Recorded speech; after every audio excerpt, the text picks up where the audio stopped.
what is so important is that I think the private sector has a role to be looking for more businesses, at least as an investor, to be looking for more businesses that are still using technology, still software based or technology based businesses, but that are scaling employment for empathetic or human type work.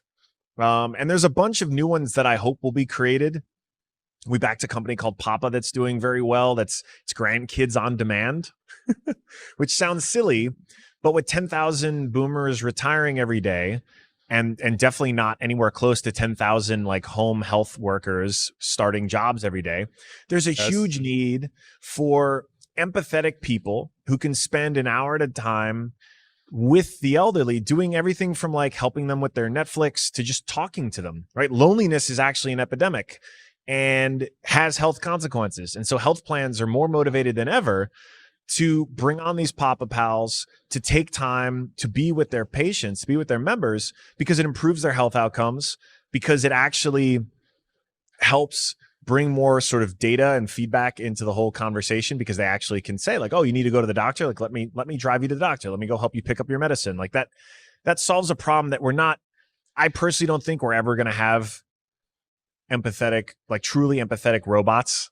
Elon begs to differ on that one, but for the time being, there are still these jobs that are the domain of humans and should always be, that are very important. We're gonna we have to delve into this, Alexis. Humanity as medicine, humanity as elder care, like that's staggeringly simple and profound and important at the same time. Like I want to hear more. It's called Papa, P-A-P-A. Yeah, P-A-P-A.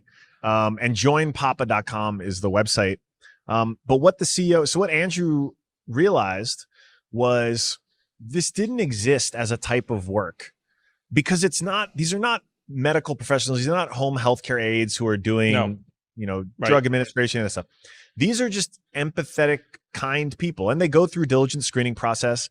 A lot of them are actually sort of college age students who are in or learning medical professions.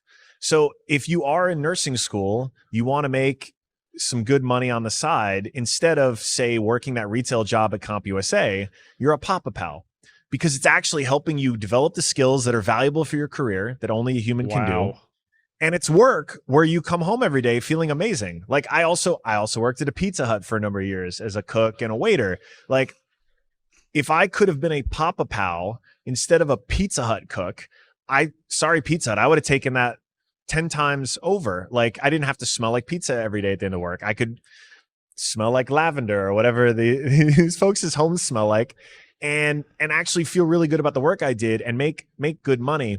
I think, his instinct, and this company's only a couple of years old. It's made great progress so far, tracking very well. And I think it is only a matter of time where in the next 5 years, this will be a career option, because the market will have properly valued this time and the expertise who are great at it, that you can make a living as a, Papa Pal. Like this will be a profession, and it will be something that, like, as a society we'll already value, because my God, we don't do enough to support our seniors. So like it's an easy, society is all very quick to be like, that's a good idea.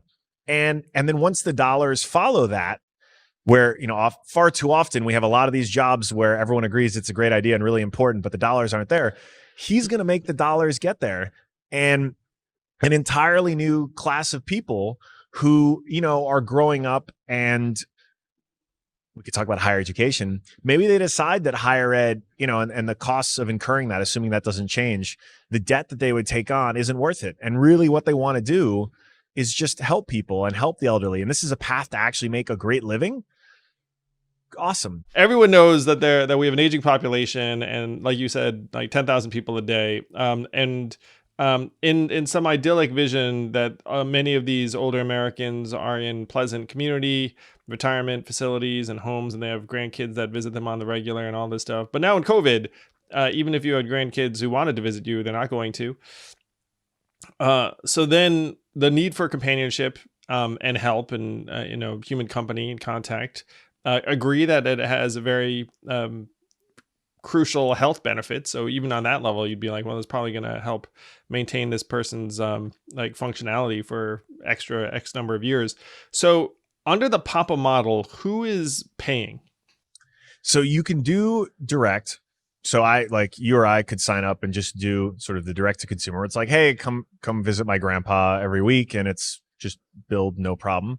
But where the real growth is actually from health plans. So health plans, and these are folks who are very, very motivated to keep their patients well, right? And it turns out for them, it's invaluable, because the more of this companionship they can create, the more of this assistance they create, the healthier the outcomes are, right? We're only starting to scratch the surface on loneliness as an epidemic, but the papers are getting published. There's a real health cost. There's a loneliness epidemic. Yeah, for sure. And we're seeing it. I think now we all got a dose of it, right? During COVID and the lockdowns, there are a lot of folks who are really way more empathetic with the idea of an isolated senior than they have ever been, myself included, right? So it sounds like the Papa Pal is meant to visit them in person. So is there a ratio where it's like 80% digital, like one visit a week? Like what does that activity set look like? So this is an example. If you ever, a good question to ask every company next year, and venture investors are already asking this question, which is, how did COVID affect your business? And what was there's going to be a just like that K-shaped recovery in the economy broadly. It's at the extremes. Businesses either had 5 years of what was going to be steady growth and adoption compressed into 5 months of rapid growth, or the opposite. Papa ended up being one of the former.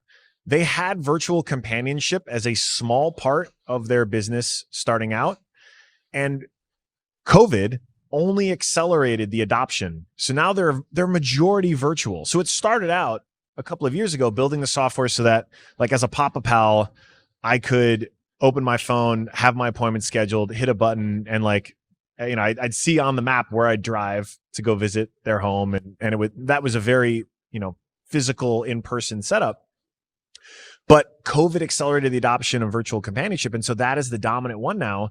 And for a generation of boomers in particular, everyone's armed with a smartphone now. The last 10 years in particular have brought adoption to a level where, a lot of folks are very comfortable with Zoom and FaceTime that we never would have expected, a lot faster, thanks to the sort of necessity of this. And Papa's been a great beneficiary of it. And it turns out even the virtual companionship has the same outcomes for patients, which is something like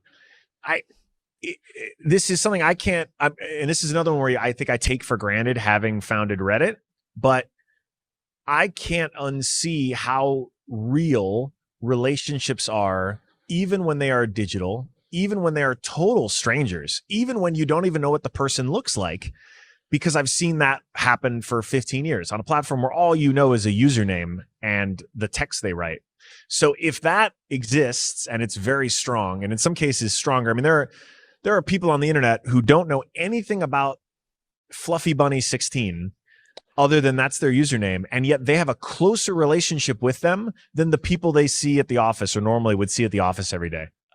Well, I hope it's been established that you can build very, very strong relationships online, digitally, in different ways. I mean, heck, there's that movie, Her, with Joaquin Phoenix, like falling in love with his phone, which I did not find to be that implausible for anyone who was looking at it,